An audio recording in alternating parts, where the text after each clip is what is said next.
Sosok Kades Karangasem terekam CCTV lakukan aksi gendam di toko skincare.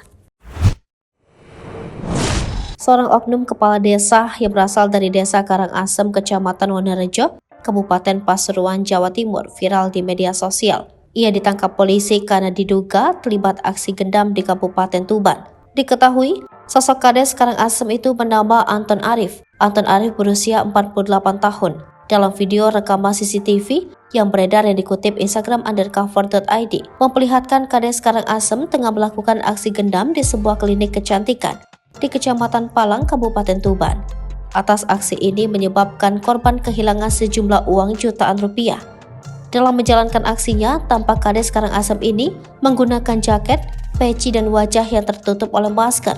Berawal dari pelaku yang mendekati kasir dengan alasan telah membuat janji pertemuan dengan pemilik klinik. Pelaku kemudian meminta nomor telepon pemilik klinik tersebut.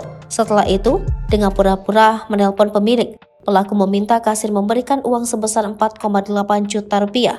Aksi yang dilakukan oknum kepala desa ini bikin geleng-geleng kepala, karena semestinya memberikan pelayanan dan contoh kepada masyarakat yang baik, namun justru melakukan kejahatan.